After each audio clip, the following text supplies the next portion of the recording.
Alexis here, coming to you with an awesome sale of 25% off when you use promo code OHURU25 at alexisfowler.com. I provide services like digital art, logo designs, packaging designs, web designs, social media flyers, and much more. If you're an entrepreneur with a business or a startup company, make sure you take advantage of this opportunity, getting 25% off when you use promo code OHURU25 at alexisfowler.com. Peace, family. I hope all is well. I hope your Tuesday is going well. I cannot wait. We are about 9 or 10 days away from. Oh, hold on, no. Let me get my math together. Hold on, let me get my math together. 12 days. We are 12 days away till we leave for Zanzibar. And for people who don't travel internationally, like there's a certain like vibe or happiness that you get, or at least I experience when I'm at the airport. Like I just love, I'm at the airport and I'm walking around the terminal, knowing that I'm about to get on this plane and fly internationally to Africa. Like it's a feeling I can't describe. I mean, I'm trying to describe it. And if you know that feeling I'm talking about, just press 1 in the chat room or whatever. Yeah, and especially if it's a cool terminal. And like I like JFK Airport. I like flying out of JFK. That's where I usually fly out of. I don't like the international terminal. It's not the best. But I love the Delta terminal at JFK. That's like my favorite terminal. We're flying Kenya Airways, so we'll be flying out of the international terminal, which it's okay. But even outside of that, it's just a certain feeling and vibe that you get when you're traveling internationally. Like I love it. I love it, man. I love it. Like I said, I can't describe it. I'm trying my best to, but you guys know what I mean. Right. And then coming back, it's the worst feeling. But see, for me, it's not now. And the reason why I say that is because I know like in a month or two, I'll be flying out again. So back when I was in corporate America, though, when I only could take vacation, 2 weeks, 3 weeks out of the year, and usually it was in November or December, then it was like, yeah, I got to come back and I got to work for a whole nother year so I could fly out again. But now, like, so when we get back, so from Zanzibar, I'm headed to Sierra Leone to meet my group in Sierra Leone. Then from there, coming back to America, like around December 7th, December 8th. Then January 3rd, I'm headed back and I'm going to Benin Republic, taking a group to the Voodoo Festival. If you guys want to roll to the Voodoo Festival, we got 3 spots left. We have 3 spots left. Good King Justice. We're going to get into that. You said black nationalism was to create a nation. I disagree. I mean, they say it.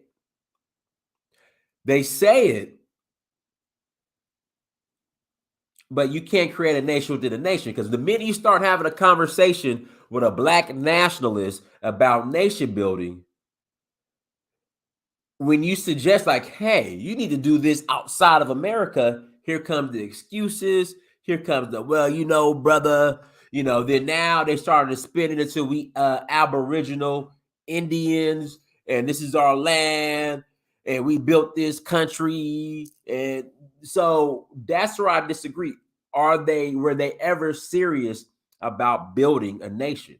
And the last serious black nationalist group were the black men and black women who left America to go to Liberia. That was the last and only serious group, Liberia.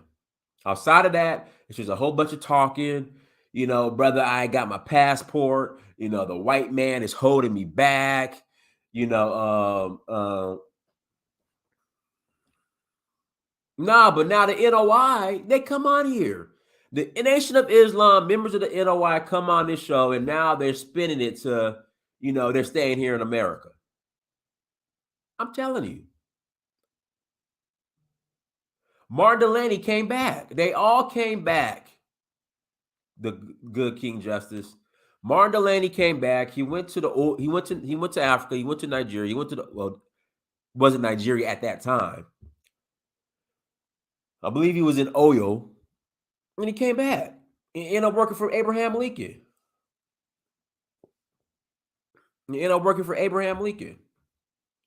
else did you mention? Garvey never left. Love Garvey, but he never left. So if you want to say who was truly about Black nationalism, it was the free slaves who went to Liberia. That's it. That's all. But anyways, guys, a couple of announcements. Elijah wanted a nation here in the country. That's not going to happen. It's not going to happen. Yeah, I never heard the Nation of Islam saying anything about having a nation in Africa. Never heard it. Never heard it at all. But got a couple of announcements before we jump into today's topic.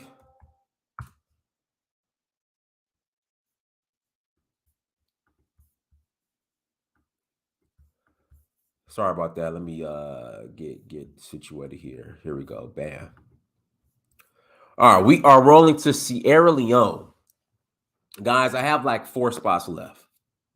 November 21st through December 3rd. November 21st through December 3rd, we are rolling to Sierra Leone. If you are eligible for citizenship, come and join us. If you're eligible for citizenship, you can join us in whatever. Even if you're not eligible for citizenship, if you still want to come and enjoy Sierra Leone, you are more than welcome. Sierra Leone is one of the most beautiful countries on the planet. Again, it's one of the most beautiful countries on the planet, and you have the opportunity to come and join us in Sierra Leone and have an awesome time in Sierra Leone with us. And citizenship is available to those who qualify. Again, citizenship is available to those who qualify. So if you'd like to come and join us in Sierra Leone, visit Danfo. That's DANFO. Danfo, DANFO .Africa. Again, Danfo, DANFO .Africa. We will love to have you all. Okay. We're also rolling to Benin. Got to be African ancestry, fam. Has to be African ancestry. Professional art. Professional art. But listen, even if you still want to roll with us, again, if you're not eligible for citizenship and you still want to come and enjoy Sierra Leone with us, our good brother AJ Niger Blue Fi, who has been to Sierra Leone with me twice, and he's also rolling to Zanzibar with us in about 9 or 10 days, something like that. We'll leave November 12th, which is a Sunday. So, yeah, we'll leave November 12th. So, if you're not eligible for citizenship and you still want to come and join us, you are more than welcome to. Again, you are more than welcome to. We're going to Benin Republic for the Voodoo Festival in January. Then we're going to Senegal in May for the Jazz Festival. Back to Nigeria in August for the Oshun Festival. And, we would love to have you guys join us on one of these trips, family. We'd love to have you guys join us on one of these trips. Hey, the good King Justice, put the link in the chat room. I'll pull it up, put the link in the chat room, and I'll play it.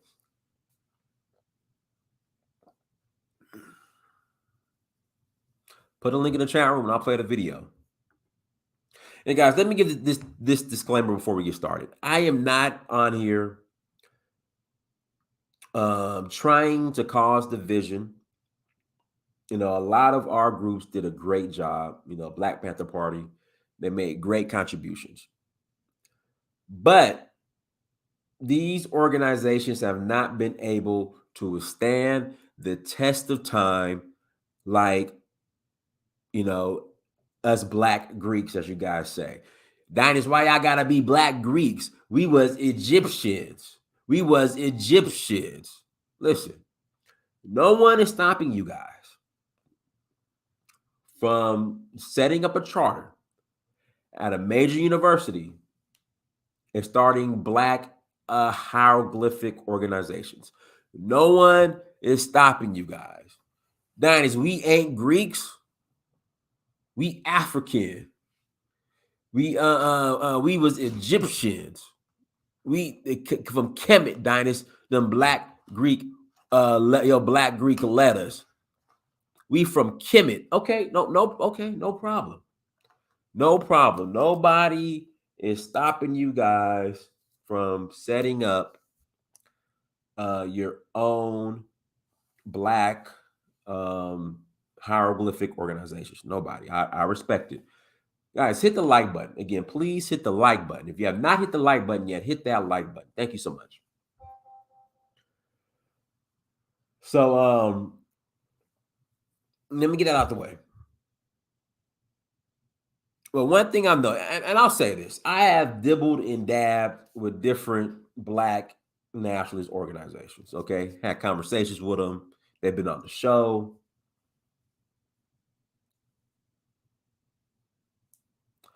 I would say the one thing that separates Black Greeks, the organizations, and many people might say this is elitism. Again, many people might say this is elitism. But one thing I would say that separates the Black Greeks from the Black nationalists or the majority of Black organizations and why Black Greek organizations, Divine Nine, whatever you want to call them.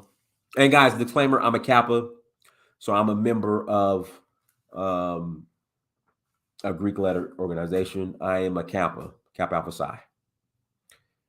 Is that there is a screening process. Not everybody could become a Kappa or Sigma or Alpha, aka Delta, Sigma, Gamma, Rho, or whatever. And that might sound like elitism, but it's done for a reason. Again, there's a screening process. We do not believe in hazing. Again, we do not believe in hazing, but there's a screening process. Now, with other organizations, the Black nationalist organizations, from what I have observed and from the conversations that I've had and from what I've saw, any old body can be a part of these organizations, which could be problematic. Now, you could come in, you could be a part, you want to volunteer or whatnot, or, you know, engage. There we go. Quality control.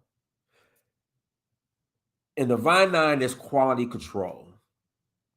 In Black national organizations, there's a lack of quality control. There we go. Thank you, Kofi Campbell. There is a lack of quality control.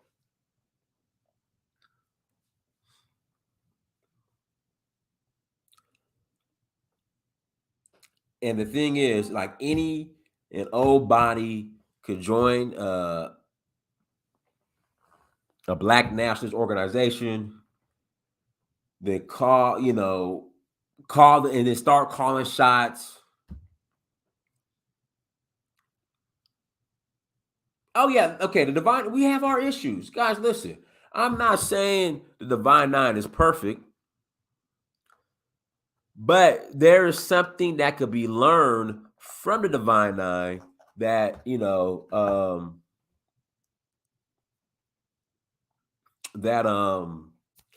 black nationalist organizations could learn from. There's a code of conduct. There's quality control. Now, I would say the Nation of Islam has done a good job, but I wouldn't necessarily call. But is the Nation of Islam truly a black nationalist organization? Because any black person that calls himself a nationalist, that tells you that they want to build a nation within a nation, is laughable. It's just it's laughable.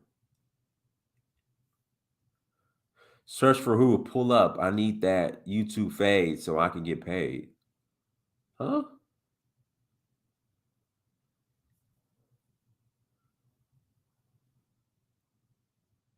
I need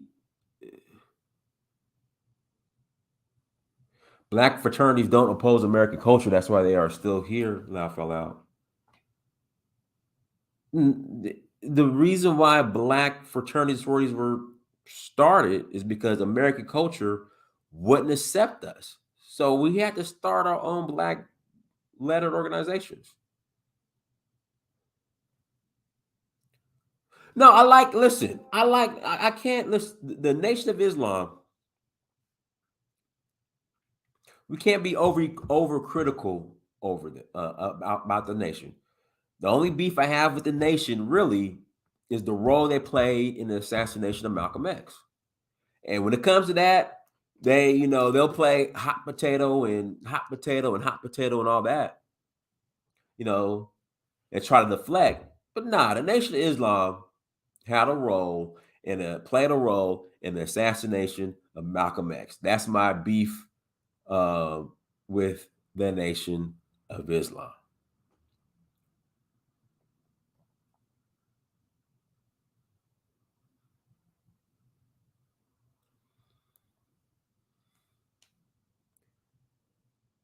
Yeah, I'm not even having the conversation about black Greeks were black. Okay, we just have Greek letters. That's it. That's it. We just have Greek letters. That's it.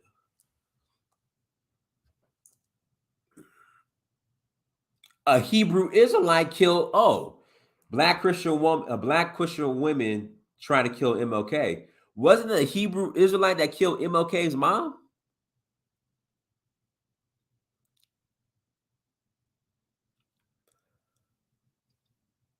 I'm saying, wasn't a Hebrew second Exodus? 'Cause I know you're a Hebrew Israelite. Now, listen, let me get this disclaimer. I love my Hebrew Israelite brothers and sisters. I love y'all. Love y'all. Again, we might not agree on everything, but I love y'all. I got love for everybody. Nah, it was definitely a black Hebrew Israelite that killed MLK's mom. Ran up in the church. I live not too. I drive by the church every day. It's on Auburn Avenue here in Atlanta. I drive by the church almost every day on the way to the gym.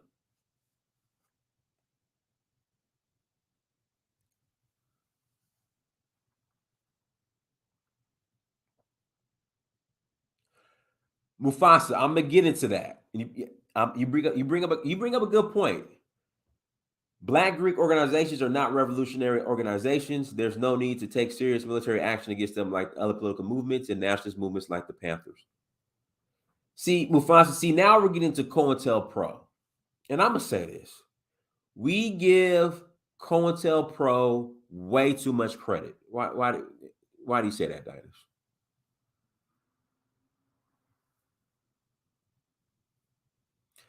Black people within these organizations chose to destabilize these organizations from inside. You look at the movie Judas and the Last Messiah, I think it was called Judas and the Messiah, about Fred Hampton. It was a black man who sold out. When it comes to MLK Jr., it was black men who chose to be informants. That's why, me personally, I do not like giving COINTEL and the white man so much credit. Because even in Africa, with these coups, it was black men who decided and made the conscious decision to sell out. They could have said no, but instead they sold this, they chose to sell out. That's why I personally don't like giving so much credit to COINTELPRO and the white man when it comes to the destabilization. And I am a third degree Mason as well. I'm just not active. When it comes to the white man and infiltration of these organizations.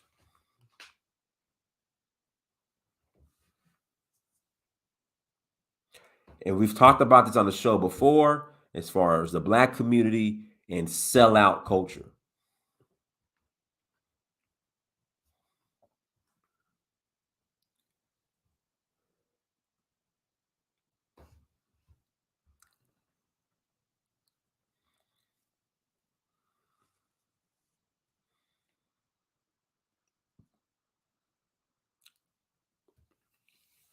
Guys, I'm gonna put the link in the chat room. Let me put the link in the chat room. If you want to call in and add to the conversation. But yeah, oh, back to that. Yeah, Hebrew Israelite assassinated MLK Jr.'s wife. I mean, mother.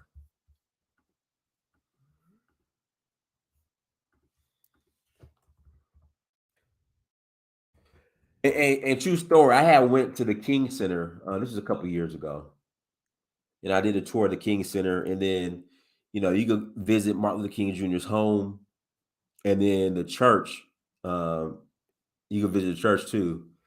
And listen, the white tour guide at the King, not the King Center, but at the church, he made it clear. No, hey, listen, don't be confused. The white tour guide was like, a black man killed MLK Jr.'s mom right there. Like it was a black man. Like he made it, let it be known. Don't put this on us white folks.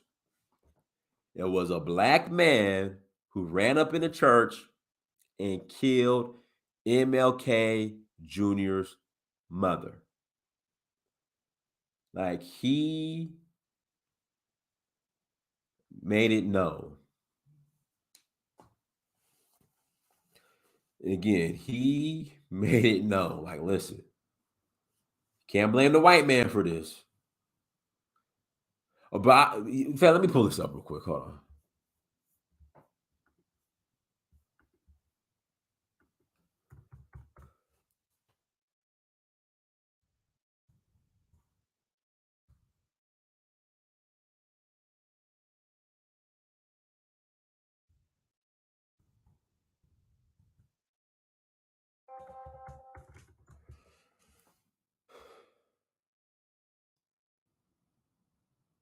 Here we go, right here. Now I want to play this video, but the problem is I might get copyrighted. Oh well, forget that. This is important. Let me play this video. Here we go.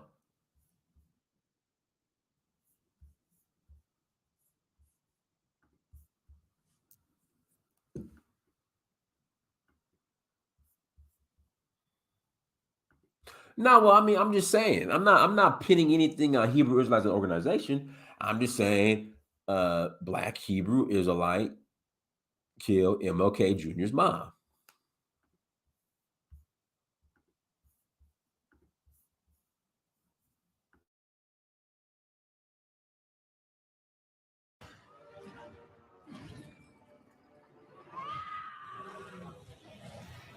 With Flonase, allergies don't have to be scary. Spraying Flonase daily gives you long-lasting, non-drowsy relief. Psst, psst. Flonase, all good. The King family legacy is one that changed the course of history for Black people in America. It extends well beyond Dr. Martin Luther King Jr.'s untimely passing in 1968. It is a legacy that is marked by the pursuit of civil justice and peace in the nation. Unfortunately, the King family legacy is also tainted by wrongful deaths. 6 years after the assassination of one of the world's most esteemed leaders, Dr. King, his mother, Alberta Williams King, would suffer the same fate, dying at the hands of a gunman. The tragic incident led the world to wonder why anyone would seek to harm a family who has already experienced so much sorrow. Some would say the answer is religion, others, misguided anger. This is the untold true story of the assassination of Alberta Williams King and the Black Hebrew Israelite who took her life.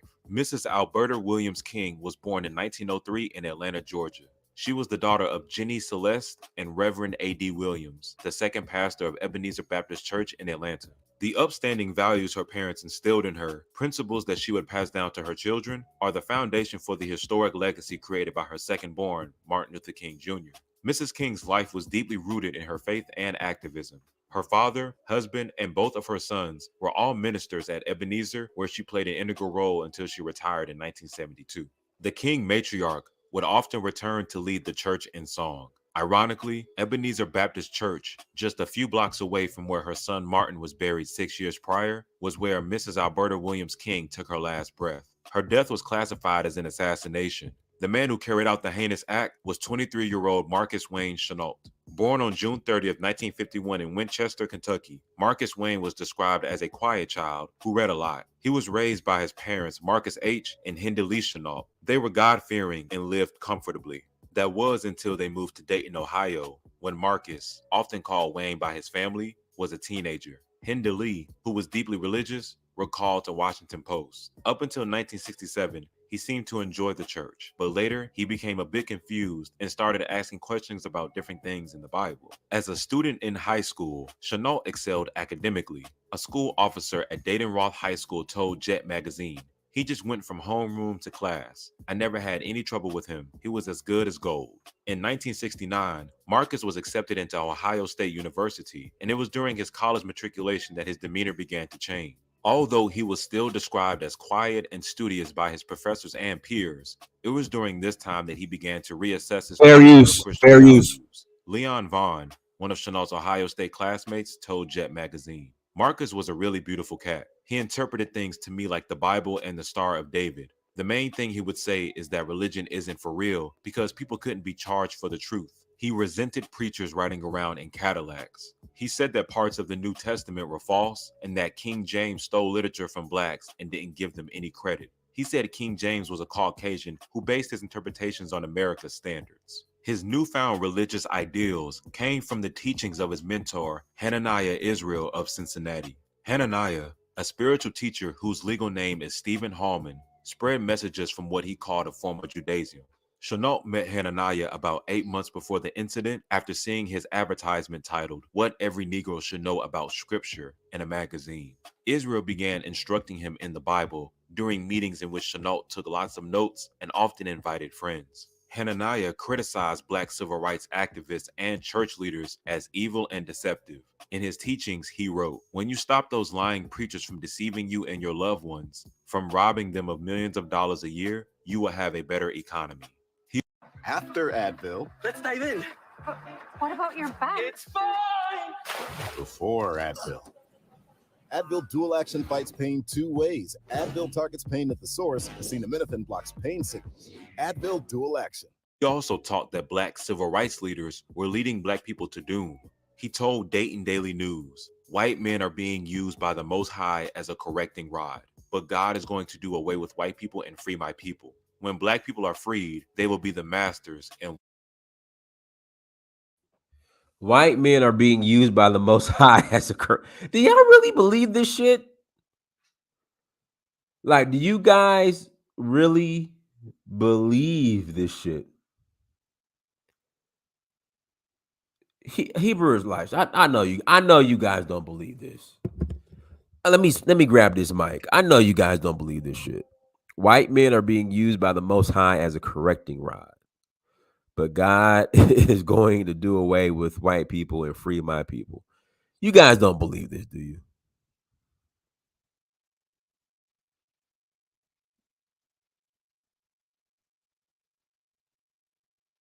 Until when black people are free, they will be the masters and whites will be the slaves. Until then, blacks should remain slaves to white men because that is the role God has assigned to them. Where do you guys get this shit from? Where do you guys get this from? Okay, let's continue. Like, black people are the only people on the planet that interpret scripture like this. Getting your ass kicked is because God made it so. The Israelite, so this is the prophecy. This is the black Hebrew Israelite prophecy. White men are being used by the Most High as a correcting rod, but God is going to do away with white people and free my people. When black people are freed, they will be the masters and whites will be the slaves. Until then, blacks should remain slaves to white men because that is the role God has assigned to them. Oh, God, because we are the people of the. Where do you guys get this shit from? It's a Western form of religious escapism. I'm sorry. I'm sorry, BW Sampson. I'm sorry. I'm sorry for cussing. I apologize. Yeah, what book? What book do you guys get this from? I promise you, black people are the only people on the planet that will interpret something like this, and this would be their interpretation. What do I need to study? Oh gosh, what do I need to study? Yeah, this is prison. Guys, we did a show on this before. The majority of this stuff comes from the prison system. This is prison babble. This comes from the prison system. This is prison babble.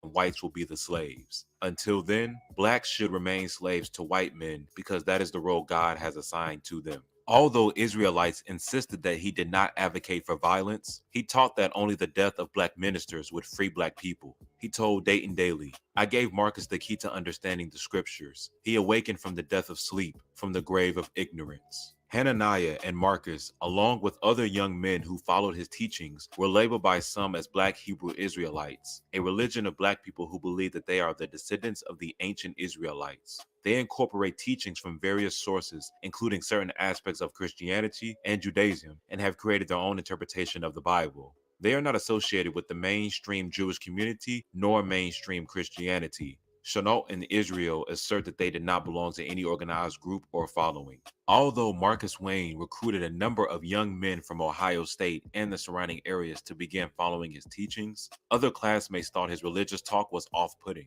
"We always thought he was a little weird, but there were a lot of weirdos on campus," Carol Peters told New York Times. She recalled having lunch with Chenault on occasion, but eventually began to avoid him. She said that he would get high and talk about the Bible at parties, and a party was no place to talk about the Bible, but he did, and people were turned off by it. By his junior year, Marcus dropped out of college and began to focus on religion. He adapted a head honcho persona. His neighbors took note of the change, accompanied by him shouting obscenities and Muhammad Ali type rhymes out of his apartment window while blasting soul music. He wrote General Chenault with 4 stars on his mailbox and Servant Jacob on his apartment door. His antics led him to being arrested for disorderly conduct, which seemed to have pleased him. Chenault's neighbor, Richard Keish, recalled as a group of people who gathered for the spectacle that Chenault came out with his hands up saying things like, "No comment," putting his hands on the car to be searched even though no one asked him to.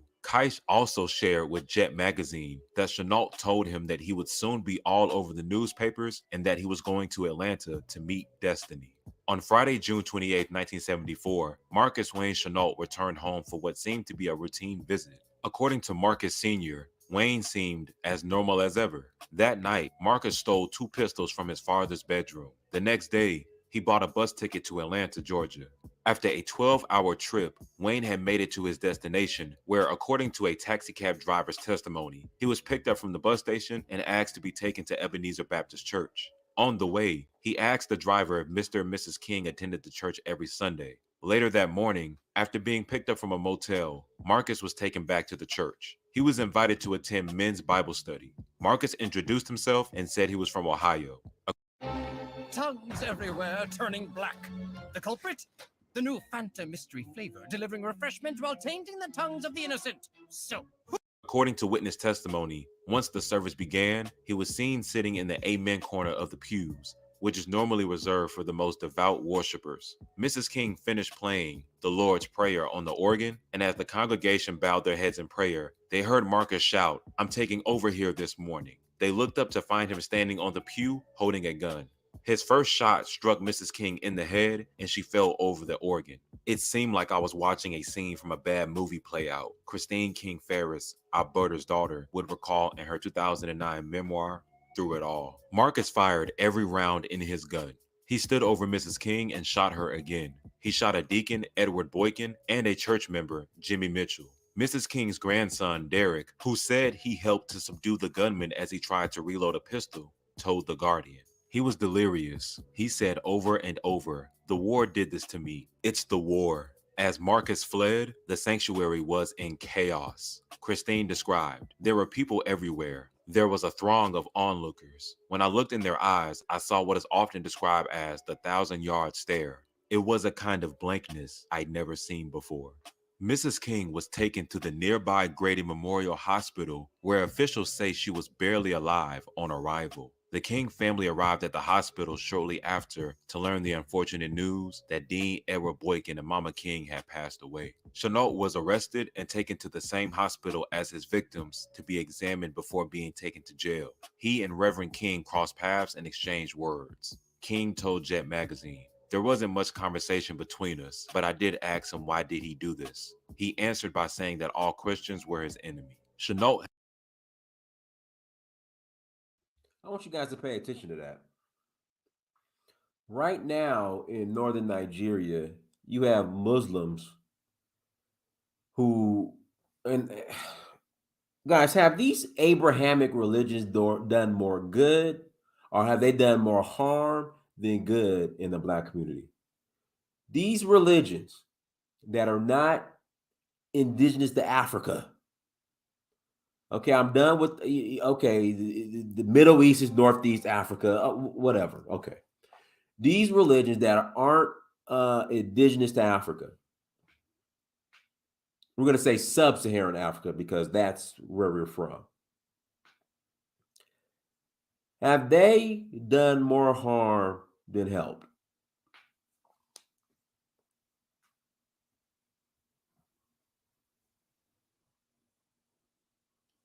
Okay. Had another revealing encounter that day with Reverend Ralph D. Abernathy, president of the Southern Christian Leadership Conference. Reverend Abernathy just so happened to be visiting the Atlanta chapter president, Hosea Williams, in the Fulton County Jail. From a cell nearby Hosea's, Chenault called to Reverend Abernathy and said, "If you want to live, you had better get rid of that Reverend in front of your name."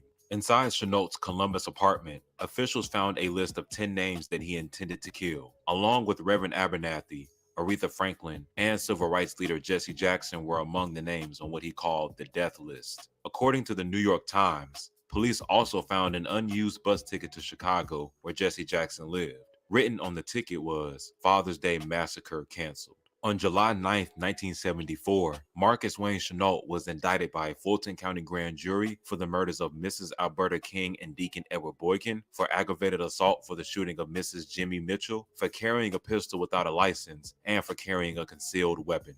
Marcus was found guilty on all charges and sentenced to death by electric chair. Dr. Lloyd T. Backus, director of the Law and Psychiatric Service for Grady Hospital, examined Marcus for 7 hours. He was determined to have schizophrenia and declared insane at the time of the murders. Although it was said not to have affected his ability to decipher right from wrong, Dr. Backus' testimony was that Marcus suffered from delusions of grandiosity. His sentence was reduced to life in prison, partially due to the King family opposing the death sentence. Upon hearing the news that Marcus was responsible for the death of Mrs. King, the Chenault family was in disbelief. His sister Nancy told Jet magazine the only explanation for Wayne's actions was that he went berserk. We have every record that Dr. King has. We loved him, the whole family. Hinda Lee, Wayne's mother, who was in such a state of shock that she had to be sedated, told Washington Post, "I know I didn't raise him this way. He was a good boy and we never had any problems with any of the kids." Some black public figures spoke out about a conspiracy regarding Mrs. King's death. Angry about the lack of seriousness regarding assassinations in the US, Jesse Jackson told Jet magazine, "They seem to be too strategic and coming too regular to be the work of lone berserk gunmen." Dick Gregory shared his thoughts on the matter with Jet magazine. He said, "If anybody can believe that a cat can go berserk in Dayton, Ohio, and get on a bus with 2 guns and don't shoot nobody until he gets to Atlanta and church, then they're crazy. Do you realize how much aim and how much practice one must have to be able to hit somebody in the head 3 times with a handgun? It's just totally unbelievable." And so I definitely don't rule conspiracy out. It's the same pattern with Sirhan, Lee Harvey Oswald, and James Earl Ray, that every time one of those persons was arrested, they went to his house and found a diary with some other stuff in it. Now they go to Chenault's house and find a diary with 10 other people's names in it. See, it's the same pattern that is followed. A spokesman for the Atlanta Police Department Homicide Division issued a statement in which he said there was no evidence indicating a conspiracy. Thousands gathered in Sisters Chapel at Spelman College for Mrs. King's memorial service. Many shared similar sentiments of virtue. Dr. Benjamin E. Mays of Morehouse College said, "Love God and love your fellow man. If these are the requirements of God, Alberta Williams King met them from the beginning. Her life was a brilliant example of Christian living. Why do good people have to die at the hands of wicked men? Somehow, it must be in the plan of God." Mrs. Alberta Williams King led by example. In the words of Dr. Julius S. Scott of Spelman College, "We looked at her and we saw all our imperfections. It was the foundation of her faith that enabled her assassin to take a bus from Ohio to Georgia and not have to sit in the back." Marcus Wayne Chenault died of a stroke in prison in 1995. He was 44 years old. Stay up to date with the latest news and comedy by subscribing here to our YouTube channel, follow Comedy Hype across all social media, and look out for original content on our new streaming service at comedyhype.com. All right, I'm gonna put the link in the chat room. Link is gonna be in the chat room. Please click on the link. Again, please click on the link, and you're more than welcome to call in and add to the conver. More than welcome to call in and add to the conversation, as they say, the conversation. So go ahead and call in and add to the convo. Link is in the chat room. Guys, listen, don't be shy. Don't be stingy. Like, go ahead and super chat too. You know, you can super chat as well. You can super chat, you can cash app, all that good stuff. All right, all that good stuff. Go ahead and do it. Don't be shy. Don't be shy. But again, link is in the chat room. Link is in the chat room. No, guys, let me say this: the actions of one should not be a reflection of the whole group. So the actions of this one clown Hebrew Israelite should not be a reflection of the entire group. So let me put that on record, okay? Again, let me go ahead and put that on record. But listen, link is in the chat room. You want to call in? Click on the link.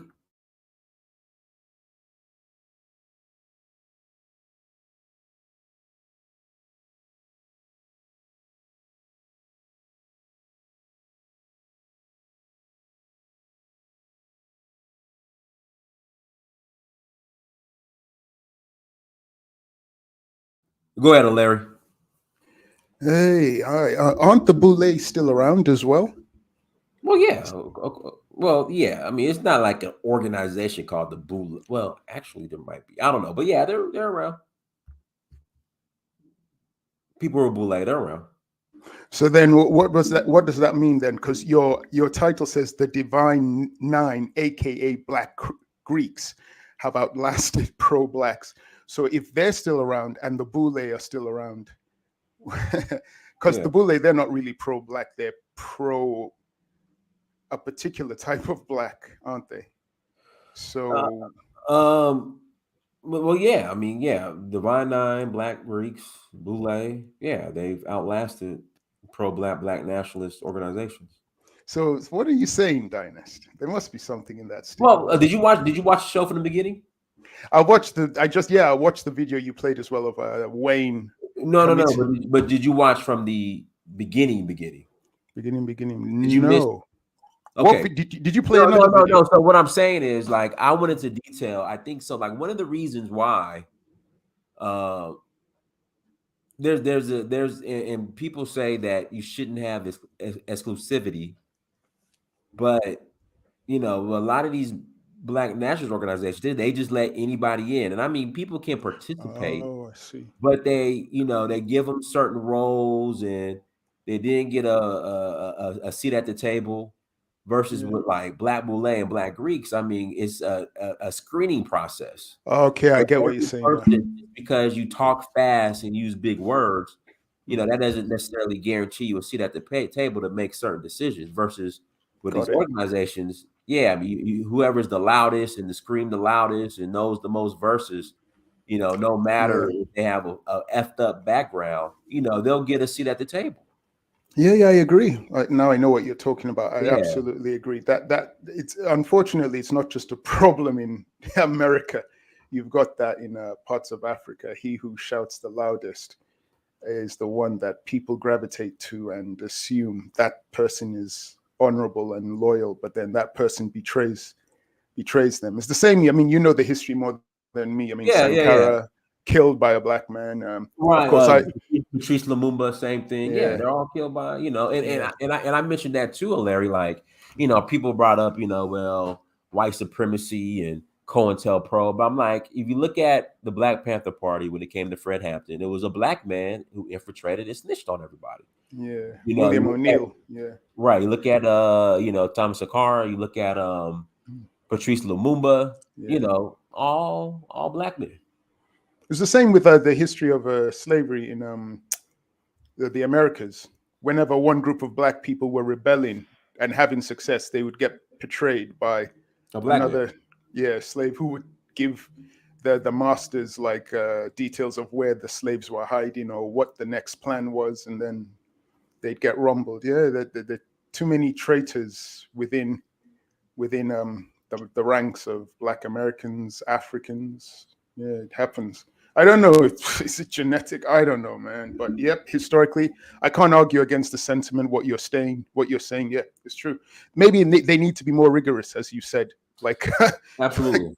they need to be more rigorous. Yeah, 100%. Let's see. The professional Ak is not Black Hebrew Israelite. It's Hebrew Israelite, and D9 are Greek letter organizations, and that's it. As a brother of Alpha Phi Alpha, I didn't pledge to a deity or sold my soul. Okay, all right. Thank you, brother, for the super chat. Appreciate you. Afri Culture Concepts, go ahead. Yeah, man, I kind of missed the beginning because I was trying to find my headphones. I couldn't listen to it. But yeah, I do agree. Like from what I hear, I agree.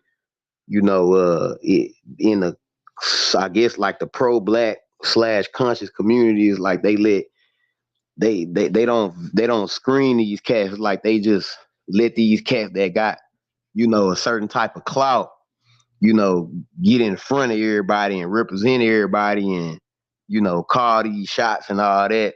When a lot of these cats don't even be qualified, and that's what I would say the difference is, like my cousin, he a Mason too, you know what I'm saying? But he's a very established young man. You know what I'm saying? He, I would say, whatever, I don't know what they be doing or whatever, but if he popped up in some type of leadership one day, I would feel very confident in him because, he has achievements, and he has the things to show for it. You know what I'm saying? To show that he probably in leadership at his job too. You know what I'm saying? So, and he holds himself good. But a lot of these cats in these pro-black, cults or whatever, like these Hebrew Israelites, it's just the loudest, most ignorant Negro, and most of them be lying. You know what I'm saying? But a lot of the people that follow the stuff, they don't know, they don't really have the they be intellectually lazy, like somebody said yesterday. You know what I'm saying? They be intellectually lazy, and they could just say anything, and everybody just whoa, ooh ah, and all that. So that's what I feel is the difference. You know, a lot of these little pro-black groups, it's just a lot of ignorance. You know what I'm saying? That's why they all talk down against, you know, like people that's Masons, or they in these little fraternities and all that, because of the intellectual, you know, element of it. That's how I think. Yes, sir. Needs improvement. Go ahead. What's going on? I wanted to respond. You said you made a comment. You said in regards to these religions, these religions that are not indigenous. Yeah. Well, I mean, no, like again, you know, me knowing, being around, you know, Kenyans and, you know, different Africans, um, you know, they seem to be Christians, you know, Christians and Muslims, Right. and I think sometimes you kind of throw out the baby with the bathwater, because again, even if you look at, you know, Black America, because I'll say like this, I'll stay on the Kenya thing. Like I deal with a young lady that was from Kenya. There was a Luo from Kenya, and she was hardcore Christian. Matter of fact, she was really one of like the nicest women, you know, that I ever met in my life. So I think it's like, and she got her inspiration, her morals or whatever from her Christian faith, right? And I think sometimes you throw out the baby with the bathwater when you say that these non-indigenous African religions have caused so much confusion. You know what I'm saying? Because if you look at the Muslim world, or if you look at any of those conservative type of worlds, that world is built on family. You know, that world is not is built on a lot of things that are sound in principle. And even if you look at Black America at one time, now you can say whatever it was about the slave religion and whatever it was, but at the end of the day, our foreparents were conservative family, or mostly a conservative Christian Southern Baptist group of people.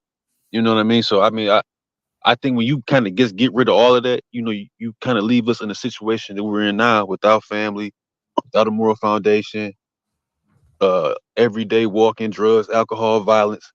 So you know, that I think we should kind of pull back on that. You know, I think things need reform, but to just get rid of the Bible and Jesus, and or if you messing with Muhammad and all them, is I don't think that's responsible. You know what I'm saying? Especially looking at certain groups that have this in Africa, that are conservative cultures that believe in that. Even if I'm making myself clear. No, you're making sense. Mr. Sandman, go ahead. Mr. Sandman, unmute yourself. All right, guys, links in the chat room if you want to call in. Go ahead. Oh yeah, how you doing? Doing good. Yeah, about a lot of these civil rights activists, particularly when you're dealing with the black people in this country. It seems like we have an issue with criminals and gangsters infiltrating a lot of our civil rights movements. Like for instance, I believe the guys that killed Martin Luther King, I mean not Martin Luther King, but Malcolm X, they were a faction of the Nation of Islam, but the actual criminals that actually committed the act were convicted criminals that converted to Islam. So I believe we have an issue or history in our groups where we allow like a lot of criminals or unsavory characters enter into our groups, and it kind of brings things down. I think the issue is capital, and anytime that you're dealing in a capitalist country, the religion or the lifestyles that best fit a capitalist country seem to be people of Christian faith, because a lot of the Christian faith or Judaic religions, their foundation is based on capitalism, you know. So uh,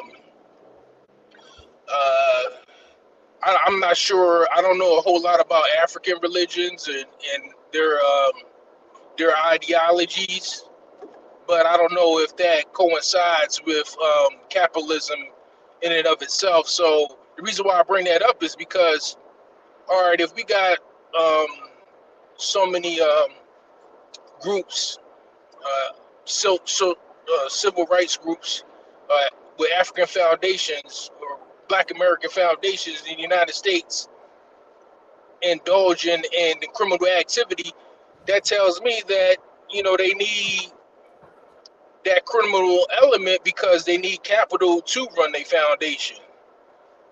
Because we can't seem to be able to build an economic foundation for ourselves here in the United States. And I know the Nation of Islam attempted to do that on several occasions by,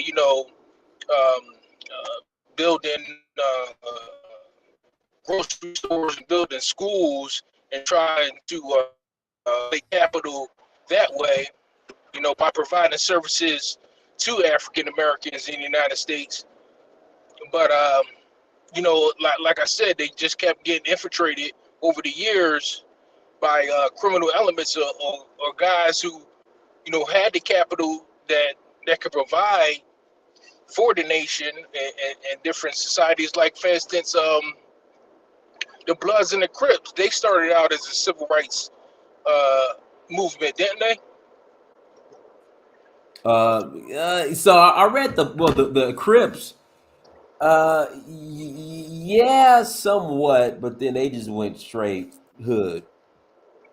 Yeah, they went straight hood. It's like they started off as somewhat of a civil rights organization where they were protecting the local blacks in their neighborhood from racist people that were attacking them in California, and then they went straight criminal. They went not just gang banging, but they also started selling drugs. So I guess moving forward, anytime that you want to get involved with a civil rights organization or a Black First organization, we have to find like some type of economic foundation where we could build from that doesn't have a criminal element that could bring it down.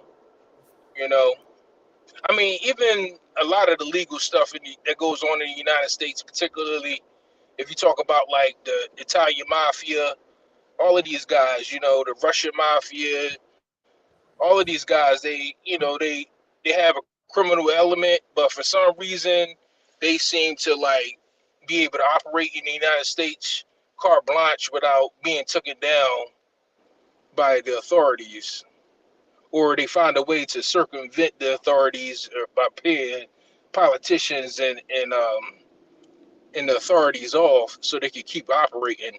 But they parlayed those um, illegal acts into like legal businesses. So, like for instance, the Italians run the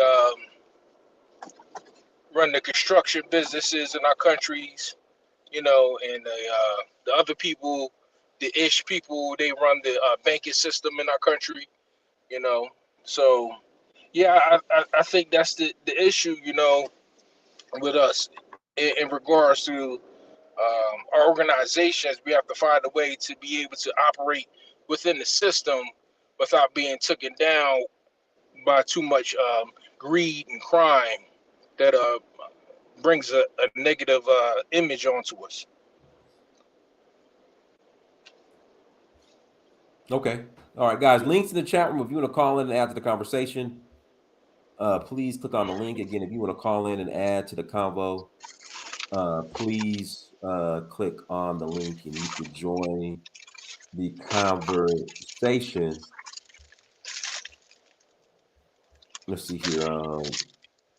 Let me mute you, Mr. Sam, man. You got some background noise going on. Cream of the crop. So what was Muhammad Ali, Malcolm X, and Khalid Muhammad? They all left the nation.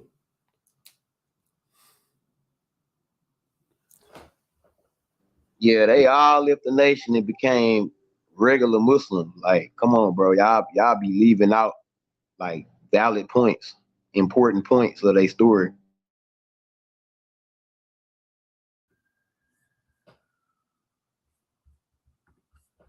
Guys, links in the chat room. If you want to call in after the conversation, you can. If not, we'll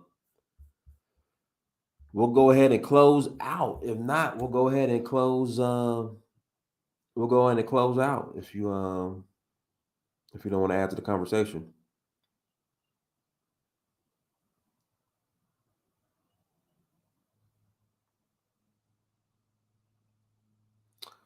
All right. So everyone, thank you so much for joining.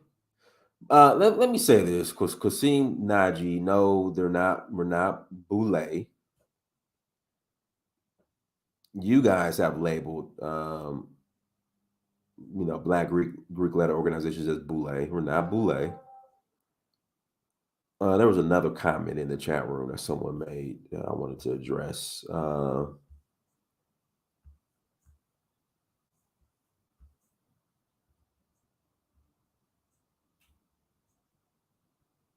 No one sells their soul for a fraternity. Let's see here.